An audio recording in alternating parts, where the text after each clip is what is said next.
Позиційний, скошкиве, нагулявів, сніжки зазло, вельня зелонці зазек.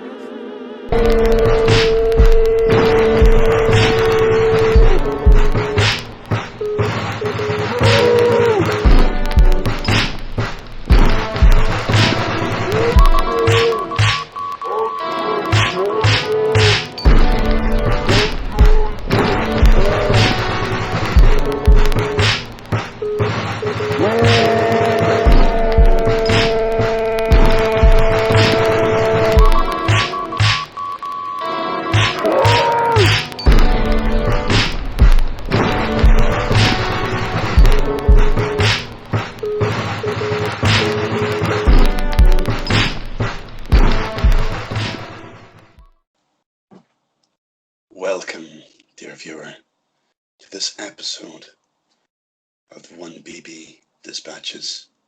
Today, I am Matthew, joined by my faithful and spooky, yet remarkably handsome co-host, Jack. Oh. Hey, hiya. You're right. Are you alright? You're right, Doc. There's nothing more spooky than a little old woman from Stoke. Just a quick one. Little did he know the duck was coming from inside the house.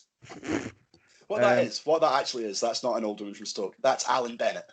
Today we're joined by, what was it, Dudley? Peter and Dudley. Dudley and Peter.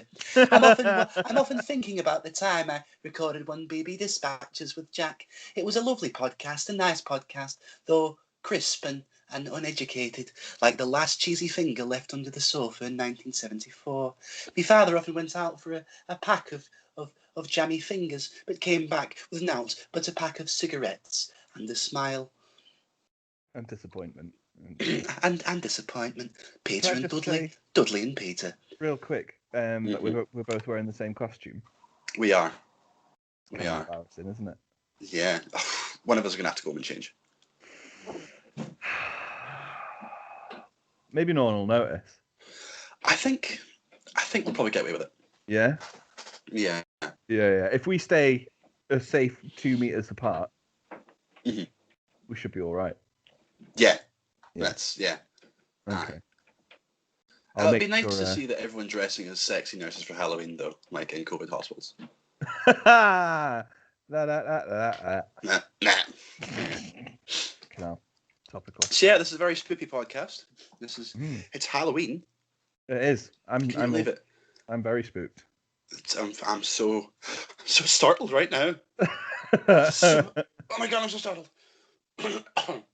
I did the wise thing, knowing that we were going to be doing a spooky podcast, and I pissed myself before we started recording. Nice. Yeah. Yeah. Take that, teenage anxiety. Ha! I'll have to pee myself now. It's warm, and it's cold. Oh, it's so cold. Oh. This denim's going to chafe my thighs. It is, yeah. You're going to have a rat rash. Rat rash. Oh, he's got rat rash. Oh, he's got a rat road rash. Love, get soda creme. Get soda creme out cupboard. With pissy and trousers and pissy. I've often thought about the times I once pissed myself in my jeans as a boy. I can't stretch this Alan Bennett bit any further. I doubt that anyone who's listening to this will even know who Alan Bennett is. Yeah, I'll be honest. I didn't know until I saw Alan talking about it. Stevie Coogan. Aye, yeah. No, The Trip was a great show. Yeah, man. Watch The Trip. If you listen to this and haven't watched The Trip, watch The Trip. I don't think I watched the last season, actually, which was going to be the last, wasn't it? So I should probably... Well, they had a movie as well. Oh, really? Is that the last they did? Was it a movie? I think so. Yeah. But this isn't spooky. Do you know what is spooky? Coronavirus. It's very real. Get your mask today in store, in all good butcher shops now. Terms and conditions apply. Stay in store for details. I got my COVID mask from the Halloween shop. It's a witch. Oh, really? Yeah, it's a spooky witch. Oh, Yeah, warts and all, as Cromwell would say. fuck you. That's terrible. What have we got? What have we got? What have we got today? What have we got? What have you got? What's on your shelf? Chlamydia. Oh. But spooky chlamydia. Ooh. Ooh, testicular cancer. Oh God. I mean, yeah. So yes. So today we've got some nice spooky stories. We're gonna cover for our Spooptacular Spoop Fest, and then we're gonna just go through them and sort of discuss the things that made war spooky. Because as we all know, war isn't scary. It's not scary at all. No. In fact, it's a walk in the park. It is a walk, It's a walk in the park. Like a picnic. I mean, soldiers do find themselves eating outside a lot, but yeah. Yeah. Yeah. It's just a glorified camping trip. It's just a big adventure. With and guns. yeah, and you know, it's October now, but I'm sure we'll all be home by Christmas. Oh yeah, we should probably try and do that. We'll definitely be home by Christmas and stuck there for the foreseeable. But that's enough about the Backstreet Boys reunion tour. Oh god damn it, they're back again. Yeah. All right. Rock your body. Yeah. Am I sexual? Don't ask me that. We are merely members of the same band. We are not lovers. What? Beats me. Would you like me to take the first story? Yeah, let's get you the first story. Introducing the wild men of No Man's Land. So, Wild Men of No Man's Land is a bit of a legend that came out of the war. I had to bite my tongue and not shout, "Well, boys!" Well, boys! I actually had to bite my tongue. You can, if you want. I don't know if it comes up. Well, boys! Oh, there you go. There you go. Take my system now. Do you want one more? No, I'm good. No, okay, cool. So, during World War I... Well, boys! Oh, there it is. It's compulsive. The legend is that outside of the trenches in No Man's Land were a group of stragglers, defined as here, living amongst No Man's Land. So I'll read it out as it says here. These soldiers, stragglers from 7 armies that clashed on the battlefields of Europe, came together as a band of deserters to make a home in the desolate space between their warring countrymen, slipping into abandoned trenches to scavenge for loot and food to stay alive. According to folklorist and Smithsonian curator James Deutsch? Yeah. A lieutenant colonel in the British cavalry who penned Quadroon in 1920, not read it, swore that the wild men were in fact real and were comprised of British, French, Australian and German deserters who lived there underground like ghouls among the mouldering dead and who came out at night to plunder and to kill. In the night, an officer told him, mingled with the snarling of carrion dogs, they often heard inhuman cries and rifle shots coming from that awful wilderness, as though the bestial denizens were fighting among themselves. Ooh. I think that would be a really fucking cool movie for sure. Like, there's a script in there. Yeah. Yeah, definitely. But the thing is, now I had heard conflicting reports about that story. I know you said there that it was comprised of British, French, Australian, and German deserters, but I'd heard that it was just British deserters alone, who were from Birmingham, and that living in no man's land was actually a stark increase of quality of life than their original Birmingham homes. Ah, that's it, because I'd heard the similar thing about Doncaster. That makes sense. Yeah. Interesting. What do you reckon, though? Do you reckon there's anything to that? I think, obviously, I think, you know, because you told me before that it was kind of like a thing to help or prevent people from deserting. Yeah. But I think that sometimes would be maybe an incentive to desert. You know, if you're like me, and I've enjoyed playing Fallout New Vegas for years and years and years, and you're like, do you know what? I could just fuck off to the fucking no man's land and just chill and play cards with my buddies and wait till it all blows over. Fuck's sake. I mean, that's what I'd heard, was that it was like something that officers told men to avoid people deserting and trying to escape the war, which makes sense to me. And the other thing that I read about it when I was looking into this was that apparently stories of the wild men of no man's land continued into World War II as well, which would suggest to me that that's exactly what it is. That it's just like a story that they tell enlisted men or whatever. Mm-hmm. I'm going to say this one is myth busted. Busted. I'm going to get Jamie Heineman on the phone. Not Backstreet Boys. No, not Backstreet Boys. Stay Is it Heineman? Oh, Heineman. Is that not his name? I know it is, yeah. I always thought it was Busted Hyman. No, Jamie Heineman. With his beret and his walrus tash and his monotone. Oh, yeah, because you've got Adam Savage as well. I love Adam Savage. He's great. I know a guy called Django. Django. He does wear a wallet chain, and on the days that he doesn't, I often say Django Unchained, to which she fucking hates me for. But he is the son of the creator of Phineas and Ferb, Jeff Swampy Marsh. Oh, yeah. And Django is actually pals with Adam Savage. No way. Yeah. I want to be pals with Adam Savage. Me too. That would be lovely. He seems like a genuinely nice man. Yeah, his YouTube channel Tested is always really, really good. Yeah. But no matter how much Tested I watch, you won't get tested, will you? I won't get tested. Just what if I actually do have the clap?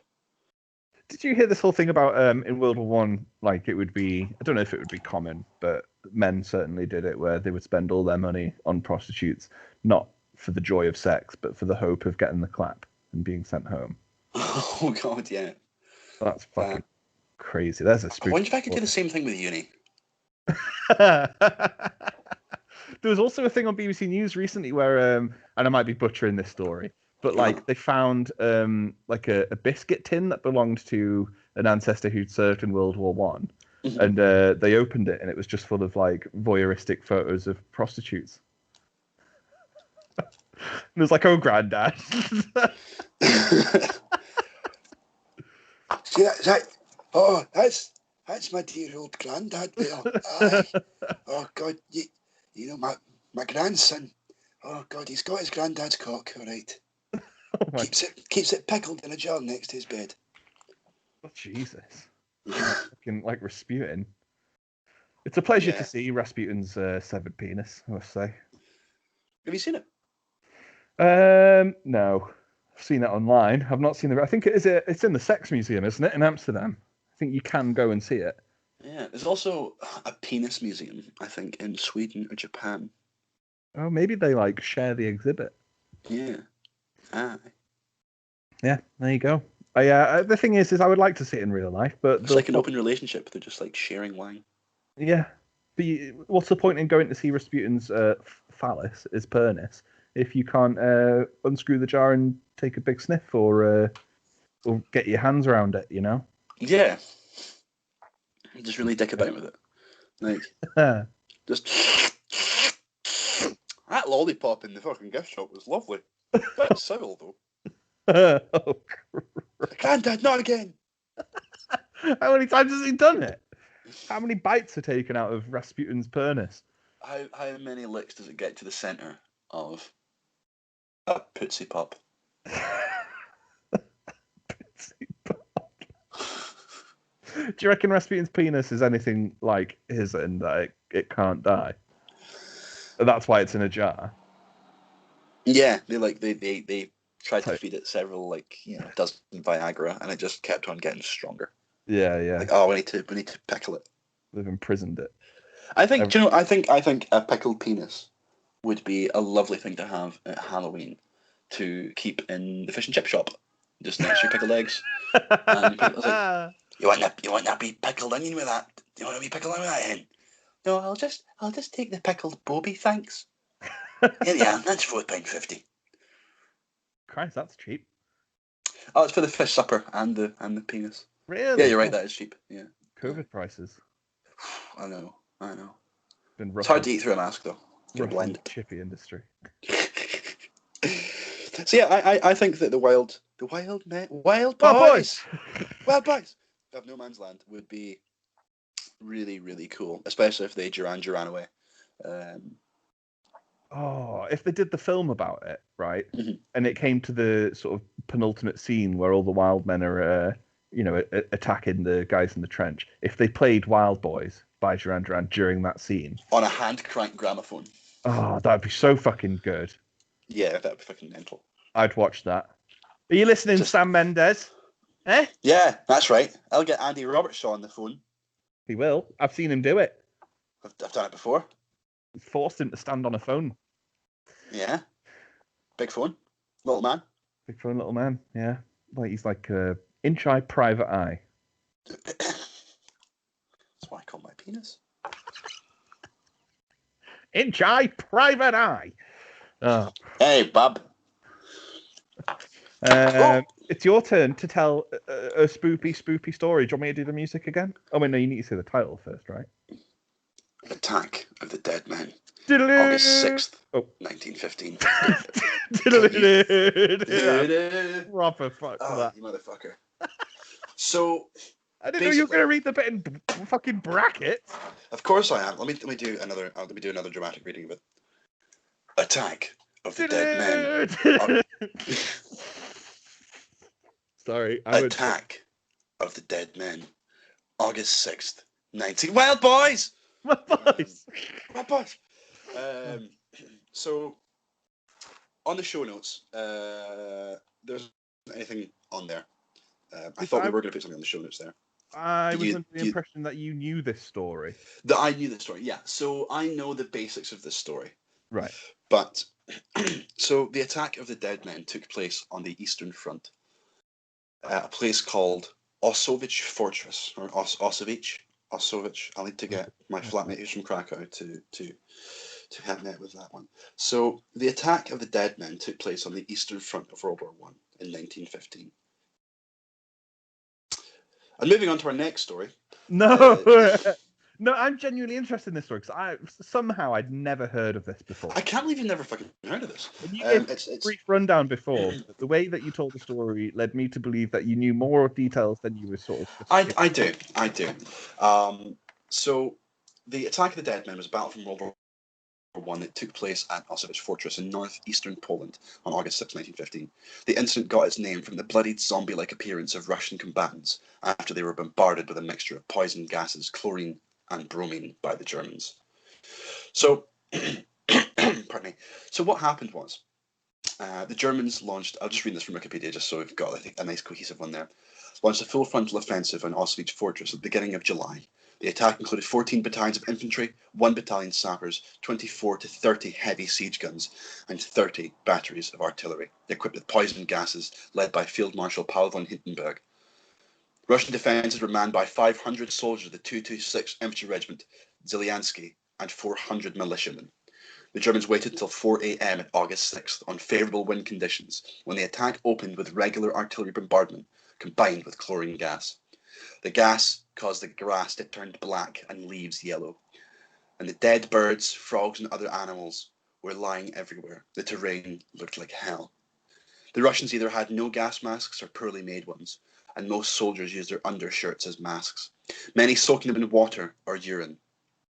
Sub-Lieutenant Vladimir Kotlinsky, highest of the ranking Russian soldiers to survive the initial attack, rallied the other surviving soldiers and elected to charge the German lines.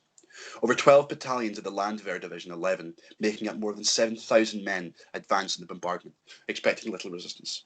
They were met at the first defence line by a counter-charge made up of the surviving soldiers of the 13th Company of the 226 Infantry. The Germans became panicked at the appearance of the Russians, who were coughing up blood and bits of their own lungs, as the hydrochloric acid formed by the mix of chlorine gas and moisture in their lungs began to dissolve their flesh. The Germans retreated so fast they got caught up in their own sea wire traps. The 5 remaining Russian guns subsequently opened on the fleeing Germans. Kotlinsky died later that evening. The Russians did not hold the area for much longer. The Germans threatened to encircle the fortress with the capture of Kaunas and New Georgetown, Oh. Novogorgisk. Novichok, no. The Russians demolished much of the fortress and withdrew on August 18th. Swedish metal band Sabaton released a song called Attack of the Dead Men, the 2019 album The Great War. Russian metal band Aria also released a song inspired by the title, inspired by the battle, named Attack of the Dead on the 2014 album Through All Time. So basically what happened was these 7,000 German soldiers advanced and were met by these men that looked like they were zombies, really. They were covered in blood and chemical burns, were coughing up bits of their own lungs, and were using the last elements of their life force to attack the Germans in an almost very zombie-esque fashion, which would have been a fucking terrifying sight to see. Yeah, because so this is before zombie movies really were a thing. So, when it was saying the grass turned black and the leaves turn yellow, is that a thing? Is that what happens? Yeah. Chlorine gas will kill anything it touches, really. So it'll blacken the grass and kill the leaves all yellow and kill any sort of flora and fauna that it comes into contact with. Yeah, that's pretty fucking scary. Why is there not a film about this? There are some short films, really? but nothing major really. But yeah, that's why you see in Battle of Passchendaele, the sort of yellow puddles of gas contaminated water. Yes. I knew about that. There was a thing in a book I read. I think it was about the Somme. I'm not sure. But it was a soldier describing the technique to fill up your canteen in those puddles and how to avoid getting sort of the yellow scum layer off the top into your canteen. Yeah, which is pretty grim. How did they do that? Have you ever seen that thing? Apologies, I don't know what it's called. Where you can print a pattern onto an object, but it's on a layer of water. And hydro dipping. Yeah, hydro dipping, like that kind of technique. Ah, right. I see. Just making a really cool tie-dye T-shirt for the trenches, then getting your water. Yeah. Nice. Ah, so that's where tie-dye came from.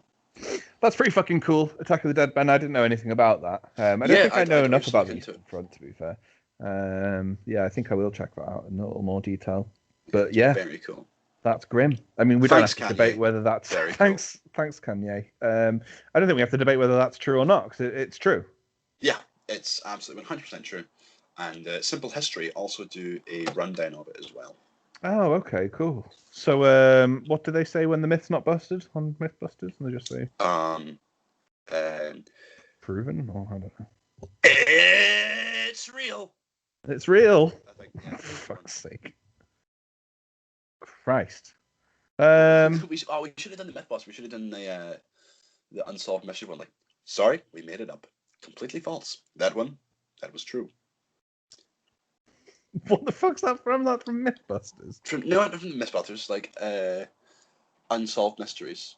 Is that the guy from Star Trek? Yeah, Jonathan Frakes. Yeah, that's it. Yeah. Do you like cowboy movies? Nope, we made it up. Sorry, that one's false. Looks like that one's completely fictitious. I like the compilation of him telling you that you're right. Yeah. You're right. Got it right. I think actually Jonathan Frakes, after he retired doing that, he became Bill Cosby's defense lawyer. Fuck off. Yeah, man. No, he didn't. Yeah, he did. He was walking in the corner nope, made it up. That one, completely false. Nope, that happened. That one happened. That one, that's true. Oh, true again. Oh, we made it up. Is that what that show was? That they just tell you these stories, some of which are urban legends, and some of them they themselves made up. Yeah, they. That is a shite premise for a TV show. It's kind of good though, because all the stories were really well written, and it was quite nice. And they had little short movies. It was like a little kind of Twilight Zone, but with the added thrill of, oh, this one might be real. Nah, I don't think that at all. And the No. intro was really good as well. Jonathan Frakes like standing in a spooky candlelit room. Like, did you ever watch Turkish wrestling as a boy? The thought of two grown men, naked, oiled, hard, fighting. They look at each other in the eyes and then they kiss. Oh, no. Well, here's a story all about what happened to me when I was 7. Jesus. Yep, completely true. Yep, Yep, it happened. That's correct. Still haven't sat down since. Oh my god. God, he suffered worse than Lawrence of Arabia. More like Lawrence of your labia. He made all that up, though, didn't he, Lawrence of Arabia? Did they not prove that? That he was just talking shite? Yeah, that's correct. Arabia doesn't even exist. Fuck off. No, but like Lawrence of Arabia supposedly accused Ottoman prison guards or whatever of raping him in captivity. But the thing was they as didn't. well that you know, it's been surmised by several historians in sort of like, you know, post-revisionist historiographies that T.E. Lawrence was actually gay or bisexual. But he wasn't out. But he supposedly took on a string of lovers, before and of course after the war until his death in 24, was it? So what are you suggesting? It was like a cover story in case it came out. I don't know. You know, it could have. You know, it may have been a fabrication that he was raped, or he may have entered into a relationship with a Turkish prison guard, and then you know, just in case it did come out, just to sort of not cover his ass, but do something like that. You know, that happened. I don't know. We made it up. It's false. No, it's I don't know. It's an interesting one because obviously when you're looking at these, you know, characters as a historiography like sort of platform, so many people from the LGBT community will be sort of like willingly obfuscated or Lincoln took on like close personal friends, that just happened to be so close that, you know, they could taste his tonsils. Yeah, that's interesting. That's fair enough. Yeah. So yeah, it's, you know, it's all up to speculation, but yeah. There you go, Lawrence of Arabia, National Treasure, starring Lawrence of Arabia, Cage. National Treasure, and unsung LGBT hero. Yeah. Next question. Should we go with the next story? Yeah, sorry, I was doing a Judah Friedlander bit there. No, that's all right. Who do you want to take this one? I don't mind. Do you want me to take this one? Yeah, you can do this one. The thing is the last one, which we can see. I suppose it's not that long, but I think you're probably better reading that in your spooky voice. Okay, yeah, I can. Okay, so this one then is about our famous friend, the Red Baron. Have you ever heard of the Red Baron, Matthew? Yes, I have. What was his full name again? Because he has a really, really interesting full name. I think it was Baron Manfred Freiherr Friedrich von Richthofen. Let me just double check. Yeah, there were at least elements of that were definitely right. I know that the Freiherr and Manfred are definitely in there. Red Baron. It's definitely Manfred von something. Oh God, our listeners full hate name, this right now. Which is Manfred Albrecht Freiherr von Richthofen. Yeah. Yeah. There you go. Yeah, that's the full. So, I didn't know this. Did you know this before? I didn't know this. I mean, I've heard of, you know, these kind of events happening in World War II, but never the first. That's what. Well, I haven't written something down. We'll talk about it afterwards, but I'll read the story first. Mm-hmm. So, in the spring of 1917, the Red Baron and another German ace, Peter Weizsäcker, were flying a mission over Belgium when they allegedly spotted a large silver flying disc with orange flashing lights. Weizsäcker is quoted as saying that we were terrified because we never seen anything like it. We were terrified because we never seen anything like it before. Perfect. The Baron immediately opened fire, and the thing went down like a rock, shearing off tree limbs as it crashed into the woods. And apparently, both the Red Baron and Weizsäcker then supposedly saw two humanoid creatures climbing out of the wreckage before escaping into the woods. Mm. Now, I love that story. Yeah. Because there's little of it, but there's a lot to leave to imagination. But when I was reading from the show notes, supposedly saw 2 humanoid creatures. The text is quite small on my screen, and I read that as 200 creatures, and I just imagined it to be like a Martian clown car. With the music. They're all running out, squirting water on each other. The wheels fall off of the fucking UFO. They're like, one of them drops a cream pie and then falls face first into it. Yeah. Oh, them pesky aliens. Speaking of cream pies, there is a car outside our flat right now. Right. I'm so excited to see what this has to do with cream pies. And it is, I think it's a little Peugeot 206. Right. Just check it out. It's a little Peugeot 206. Sorry, one more time. Three-door. What? A Peugeot. Did you say Peugeot? Peugeot, yeah. What's that? Is that the actual pronunciation? No, it's Peugeot or Peugeot. Peugeot In French, but Peugeot is how we pronounce it in Scotland. Is it? Yeah. I kind of like it. Well, that's a wee Poigot 206, that. Poigot. Oh, God. What do you say? Peugeot. Whoever said Peugeot, I mean, I don't know. We're both wrong anyway, isn't it? Yeah. I mean, how do you say Renault? Renault? Yeah, well, no, that's not how you say it. Come on. That's how the French say it. Yeah, Renault. Oh, okay. Renault. Aye. When I say like you say it, I mean like, how is it said amongst your peers, countrymen? I don't know. Yeah. We say a Renault. A Renault, yeah. Peugeot. The correct pronunciation of Peugeot. Let's have a look. Let's get our guesses in now. Oh. It is. Let's have a look. Let's have a look here. Peugeot.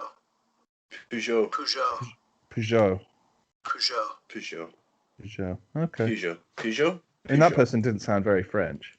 Yeah, it was very much American. Yeah. Anyway, so there's a wee Poigot 206 outside my flat, as my flatmate pointed out to me, and it has on the dashboard a massive fake taxi sticker. That's concerning. It is. Wait. The most concerning taxi, thing. Can you clarify that?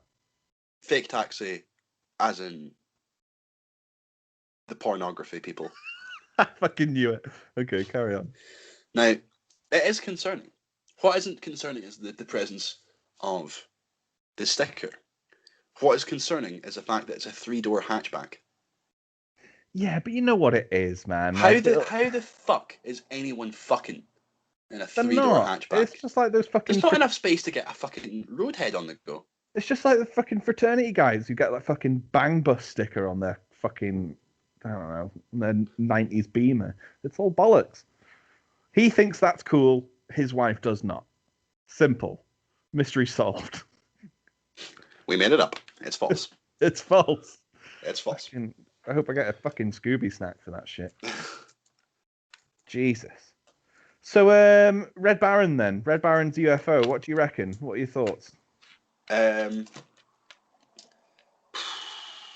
Well, don't let me answer that question. Let me get Jonathan Frakes to answer that for you. Oh my god. As soon as it buffers. No way. Not this time. We created it. Yeah. Not this time. No. Not this time. It's totally made up. I'm inclined to say that he's right because Pure fiction. Oh, yeah. It's fiction. Yeah, no, okay, that's fine. It's fiction. Yeah, okay, get it. We made it up. Well, you didn't. We made this one up. It's a No. made up tale. It's No. a total fabrication. Oh. It never happened. So what I read when This I one was was invented by a writer. that's a little bit better. When I was reading this one up, because when I Not this first saw it, it didn't really go into too much detail. But when I was sort of reading into it before we recorded, one thing I found was that Peter Waitsrick, he didn't tell this story until 80 years after the event, which would suggest to me that it's bollocks. Because I think the general understanding is, other than all the ancient alien shit, exactly as you said, sort of World War II, post-World War II, is when the flying saucer stuff really took off. Mhm. At least that's as far as my understanding. I might be entirely wrong, but Yeah. I don't know of much. Well, let's not remember. Well, not remember. Yeah, let's not remember. Let's Okay. not forget. Thank God. Um, Makes everything do easier. you look around you? Do you see any foo? No, You don't see any foo. no foo. It's because the Foo Fighters are doing their job. Ah, that's true. Foo Fighters, they were the people that were they were dispatched to take out UFOs in World War II. I know. I'm aware of the Foo Fighters. And that's not a joke for you, Jack. That's a joke for that's one for the listener there. Oh, it's one for the dads. It will never happen. For fuck's sake. I was interested by this one because UFOs freak me the fuck out. Yeah, man. I really don't like that shit. And You believe in aliens? I believe that In a thing called miracles? in a thing called love. I believe the proposal that we're alone in the universe is very arrogant. Whether or not life exists on other planets, I'd say it's likely. I'll have to remind myself whether or not we found anything on Mars. I think we found water, right? It's false. Okay. But whether or not they visited Earth, I'm not so sure. And the thing is, because ever since I was a kid, this shit fascinated me. I have looked into it loads. And the thing that freaked me out the most was a documentary I watched maybe like last year, where it was not a Bob Lazar one. If you know who Bob Lazar is, you should check him out. Yes. Don't know, you should check him out. But it was other people who'd worked for the government and things like that. And they were talking about this thing where, and this might be complete bollocks before I say it. I don't want to say this and say like, oh, I believe it and it's definitely happening every day. But it was just the premise of the story being told by this man who was presented on the documentary as being a former employee of the United States government. Freaked me the fuck out. And he was saying that there was this system in which where to discredit defectors from these government programs, they would hire humans with disfigurements that made them seem like aliens, and they would have keys made to the defector's house, and in the middle of the night they would let these people into the house just to sort of stand over them while they're sleeping and shit. Just shit them up a bit. Yeah, so that if they were to tell the story, no one would believe them. And the thing is that what scares me there is, I don't know. It's just the fact that, I mean, it's not even that they can do it. Do you know what I mean? And it's not the idea that an alien could do it. You're just pissed off about disabled people getting work. Fuck's sake. I don't know. There's just something really fucking creepy about that. The thought that goes into it, if it's true, that really fucking disturbed me. Is it true? Let's consult the powers that be. Oh god. Is it possible this story is true? Yes, it is. Oh, Jesus Christ! Well, there you go. Fuck. You heard it right from the mouth of Jonathan Frakes. What do you think about that, though? Do you understand why that freaks me out? Yeah, I think it's mental. But also, if it's these government employees, some of them, of course, will have been, agents, right, and may have underwent special training, right. And I know for a fact that if I woke up and there was someone standing over me, once I'd finished pissing and shitting, I'd probably stand up and try to fucking batter them. No one ever like, I was a CIA operative for 24 years, and one time I woke up and there was an alien standing above me, so I kicked the shit out of him. Like, no one's ever battered an alien. And I think we're long overdue for someone just kicking the cunt clean in of an alien. The thing is, though, right, is the stuff that we do know that goes on probably every day is that if they were doing it, could they not have, like, injected the person with whatever to, give them, like, a paralysis of some form? I don't know. I don't know enough about it, and I don't really want to know about it. Because I'm lucky enough to live in a country where our government is too useless to come up with that kind of shit. And America's is... Yeah, thank you. America's... he's great. We should have him. We need to have him on every episode. It's fact. Yeah, agreed. Maybe we'll see what we can do. Can't pay you though. Yes. Okay.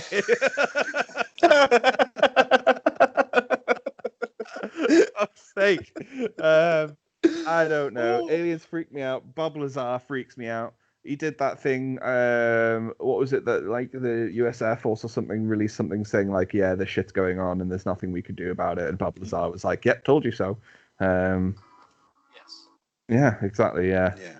That freaks me out. All of Bob Lazar's stories freak me out because I do consider him to be a credible source. Aye. Yeah, that is fucking crazy, to be fair.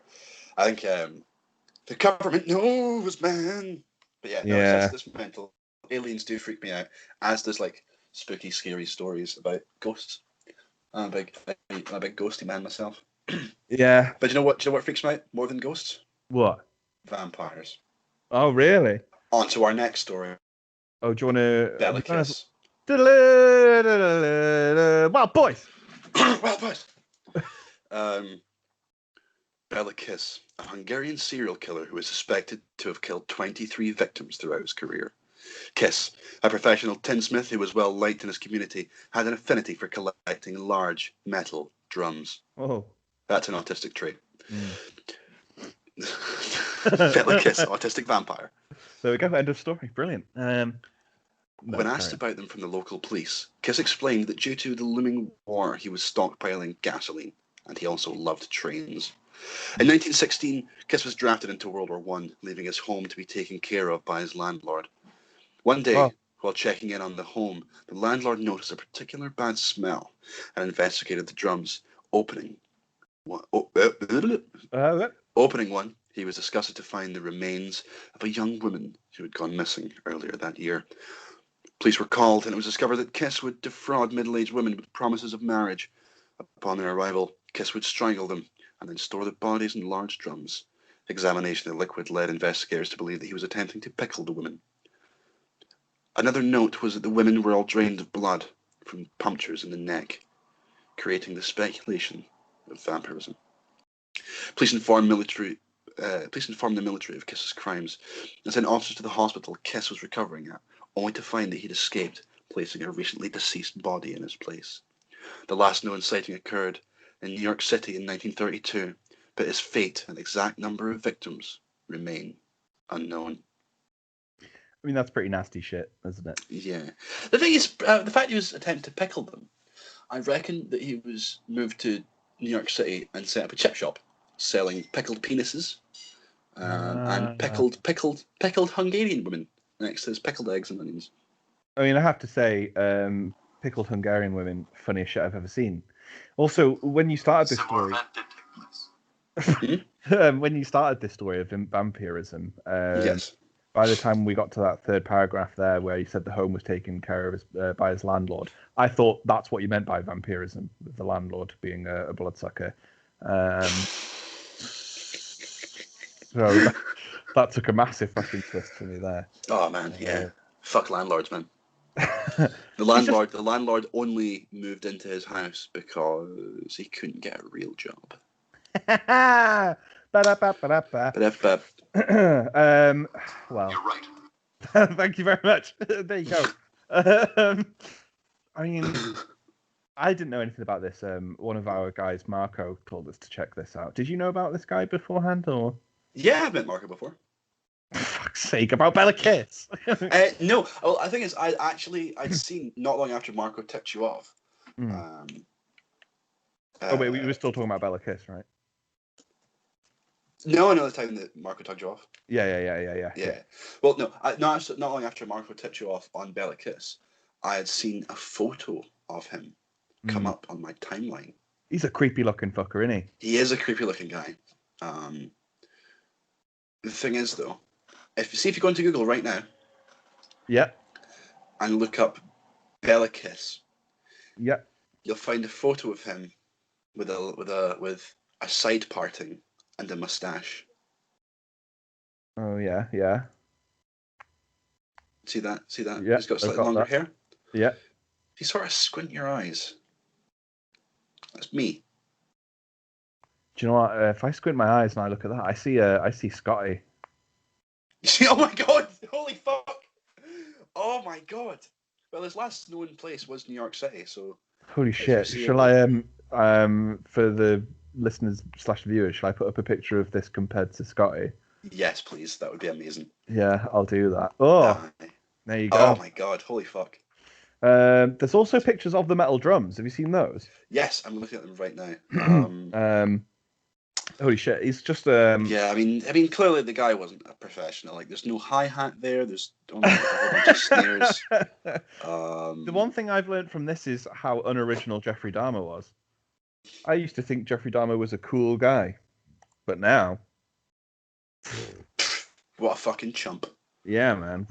There's a Bella Kiss movie. Is there? Bella Kiss 2013. Or does it look shite though?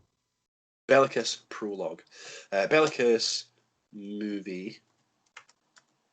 Let's have a look here. Let me just check the source of the beat.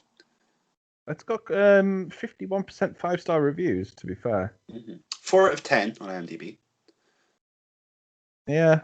Well, I don't know. I might watch it. I don't know. I still think he looked creepy. Oh, it's a German horror movie as well, directed by Lucien They're the best ones. They are the best ones. So, what do you think he was a vampire? I think he was hungry for blood. Way, wah, wah, wah, wah. I don't know. You were right. Yeah. Oh, there you go. Okay. See that? I think he was hungry for blood. No, I think it's. I don't know. I mean, it definitely happened. It definitely happened. Whether or not he was a vampire, different thing, or whether or not he just had like vampiric tendencies, kind of like the Nick Cage movie A Vampire's Kiss, where Nicolas Cage plays a businessman Love who that film. gets bit by a vampire bat and turns into a vampire. The only thing being that he's not turned into a vampire, he's just dangerously mentally ill. Yeah, he's just batshit insane. That film is fantastic. He's not a vampire bat. He's just batshit. Yeah. Is that right? Have we got confirmation? Our research found a published report of a similar story. That's the one. There you go. There you go, yeah. Weird. Excellent. Crazy. Bella Kiss. I mean, that's a pretty cool story. I mean, obviously it's awful, but like, it's interesting. I told my missus about this one. She's doing a psychology master's, and I was like, you should check this out, because it's weird being engaged to someone doing psychology, because a lot of our conversations are about serial killers. You've been to my flat, so I've seen the sex wing. I've seen the rubber room. No, I haven't seen the sex wing. I've not seen the rubber room, because there isn't one. I definitely haven't seen the drums, the big metal drums, the steel drums, because you are a fan of Jamaican heritage. Yes, that's true. Yeah. No, but we have like a picture of Jesus drawn by John Wayne Gacy and shit like that, and our on bookshelf. The fridge. Just got it right on the fridge. That's really good, John Wayne. Day. Oh, you've done a lovely job there. We'll put it up. And you can have a new shade of blue for your clown makeup. I've also done you a macaroni Hitler. Oh, thanks, John. But like, yeah, it's kind of weird. So our bookshelf, for example, I'm looking at right now, and I have Jack Kerouac's On the Road. That's right next to a book called Serial Killers. I have a book by Robert Crumb drawing his Heroes of Blues. That's right next to a picture by a book by Ian Brady. So it's a strange one.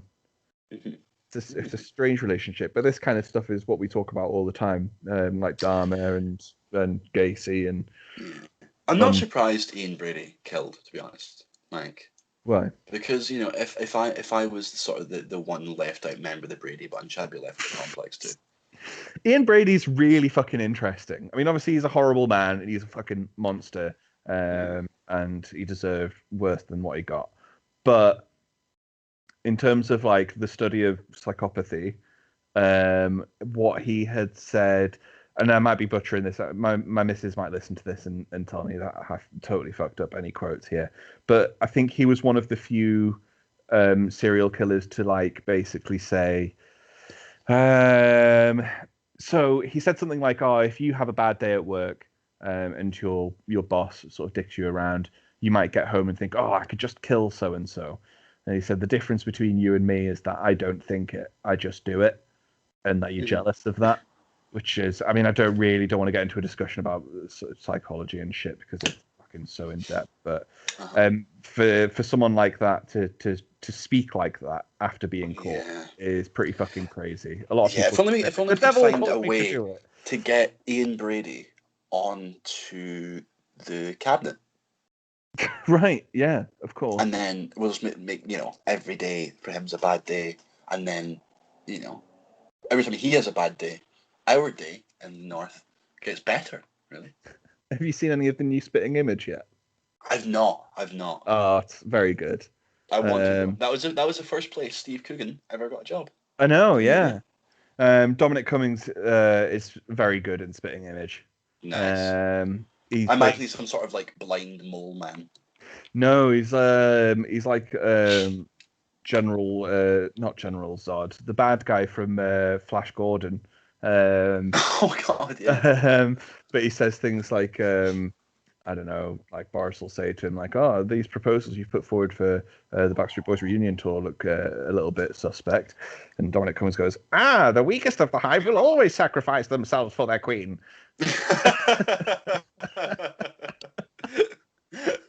Oh God, Jesus Christ! Oh, excellent. Well, I watched the Brexit movie where Dominic Cummings is played by Benedict Cumberbatch, yeah. Yeah, by fucking Burnt Island Cowdenbeath. Yeah. And I didn't realise Dominic Cummings is like a Geordie. Yeah. Like he's really just he's like, I don't know, a capo in a sense. So his background, we should probably avoid getting too political here on our Halloween episode, but it is fairly spooky. His background is that like he set up several failing businesses in Saudi Arabia and stuff. Like he set up like an airline where its maiden flight didn't even take off because it didn't have enough fuel and it only had like 2 passengers and shit like that. So his reputation of being like this fucking brainiac mastermind is all based on bollocks, basically. Is my general understanding, anyway. But to be fair, he's exactly the kind of mastermind that the Tory party like. So because he can read. Because he can read, exactly, yeah. And count past however many fingers he has, plus more. Fuck's sake. What do you want to do? Should we move on to our next bit? Well, yeah, we should move on to our next bit because we have a special guest joining us for the podcast today. Can I just say a very special guest? The specialist guest. I'd say he's probably the best guest of any podcast, actually. I think this is a world first because no one has actually interviewed him on air before. No. So we're presented with a world exclusive, basically. And no one knew about this. Like, we didn't tell any of the First Battalion boys or anything. We've played this close to our fucking chest. Super, super close to our chest. And that guest joining us tonight is a word from our sponsor. SG Airsoft is a leading supplier of all of Dublin airsoft needs, with a huge range of guns, accessories, ammunition and more. You can get everything you need by visiting their store or ordering online at sgairsoft.biz. That's sgairsoft.biz. SG Airsoft is a proud sponsor of the 1st Battalion and our favourite go-to armoury to keep our boys properly equipped for the next big push. So that was the word from our sponsor there, which isn't our special guest. Our special guest today is another word from our sponsor. No. And then we just cut to another ad read there? Or... No. Today, our special guest is the one, the only, the rarely seen, and forever documented. Let me just get his full name here, just so I can read it out here. Service. It's Archduke Franz Ferdinand Karl Ludwig Josef Maria aus Osten. Holy shit. Archduke Franz Ferdinand. Everybody. Yeah. Here he is. Holy shit, what a fucking honor. Oh my god, he's taller than I remember. You are taller than I remembered as well, actually, Mr. Jesus Ferdinand. And can I just say, once we finish recording, I would love to talk to you about your skincare regime because you look fresh. Yeah, it is. So fresh. What are you wearing there? Is that Calvin Klein you got on, or? Oh, that's CK the one. Is it? Good choice. Yeah. Good choice. Good lord. Adding that to my Christmas list. Thank you. Thank you for being here. It tastes great. Sorry, Archduke. My estate. It's to me lad. We have some questions for you, Mr. Ferdinand. Is Mr. Ferdinand offensive, Archduke, Your Highness? Oh, he's just giving us the either or kind of. Yeah. Okay. Cool. Yeah. Big Frankie. No, Big Frankie's too far. Shaking his head. Yeah. Okay. Yeah, that's not acceptable. Do you want to do the honours? Yeah, certainly. So, friends, we understand you enjoyed a fair bit of trophy hunting in your time. What was your finest trophy?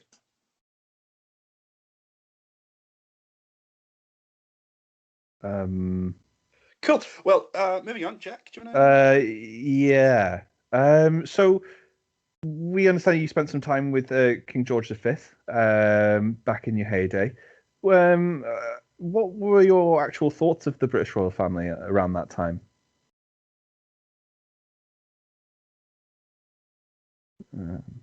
Okay.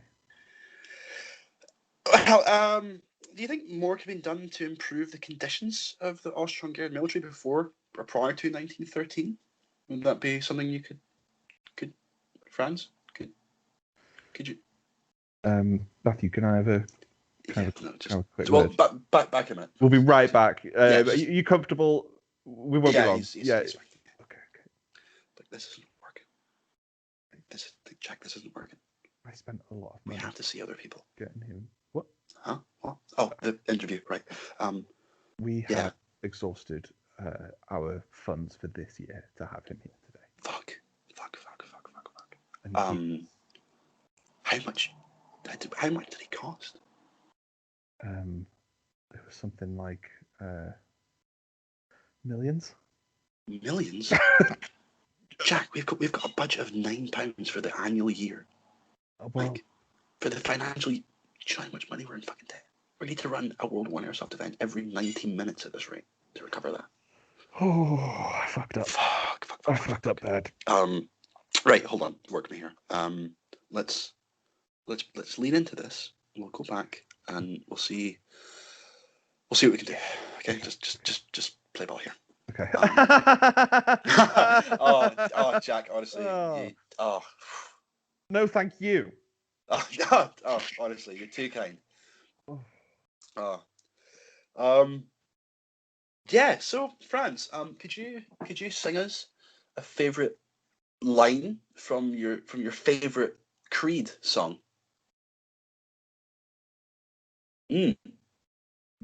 Same. Yeah. Franz, what's your favorite Michael Bay movie? Yeah, that's that point. Yeah, that's fair. Well, not really. I mean, The Rock was class. Oh, do you want me to explain a little bit about The Rock, real quick? I mean, I'm a huge fan of The Rock, the film, not the person. Although it was very misleading to see The Rock, Nicolas Cage, and Sean Connery, and I was like, well, I can see two of them there. Yeah. But I think Dwayne Johnson got a walk-on role as the prison itself. A lot of prep for that role. It was all. The whole film was filmed entirely within the body of Dwayne Johnson. Fun fact: Michael Bay's film The Rock was used as the premise to get the British involved in the Iraq War. That doesn't sound like a very fun fact, Jack. That sounds quite the opposite of fun. So essentially, if you've seen the film The Rock, then you'll remember a scene where, is it supposed to be nuclear or is it just like a chemical weapon? It's a chemical weapon. Right, where there's like this green liquid in a series of glass orbs. Do you remember who played the antagonist? No. It was Ed Harris. Was it? Yep, who also looks a lot like Irvin Rommel. But anyway, apparently, according to some sources, the British intelligence service had provided the government with a witness statement from someone in Iraq who had described seeing chemical weapons stored in glass orbs. And that was used as the reason to justify the likelihood that Iraq had weapons of mass destruction, and thus why we entered that war. Mm. But if you've seen The Rock, you'll know that the chemical weapons in that film are a chain of green glass orbs with a chemical agent inside, which would have there would no way that would work ever. No, and we know for a fact that you don't store chemical weapons like that. Mm-hmm. I mean, I certainly don't. I keep them in a cool, dry place away from the reach of children. Really, I keep mine in steel drums. So there you go. There's a little fact that you know, well, they won't want us to have said, but we've said it. Well, I mean, we both have asked Franz some questions, and he's a tough nut to crack. He's a tough nut to crack. He's a strong, silent type.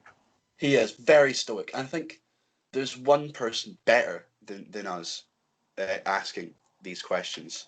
Ladies and gentlemen, Mr. Jonathan Frakes.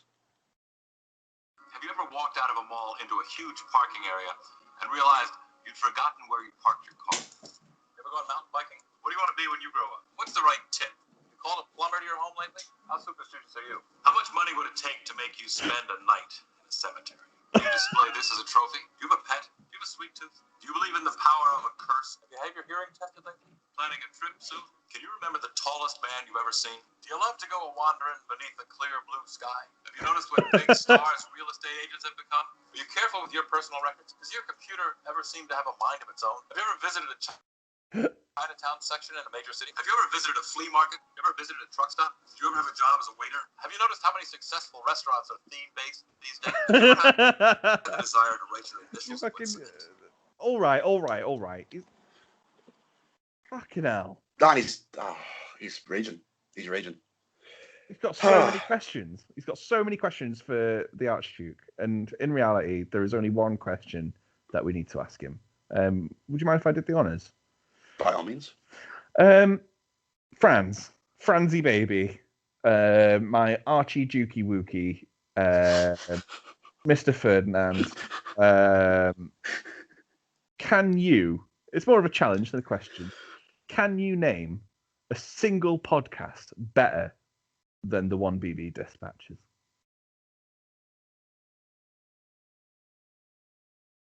And there you have it. There you have it, folks. There you have it. That's it. So, I hope you enjoyed. Happy Halloween. Oh. Ooh. Don't put razor blades in the children's apples. Ooh. I've put some spooky pencils in my urethra. Oh. What? Huh? What did you do? Bye. Bye.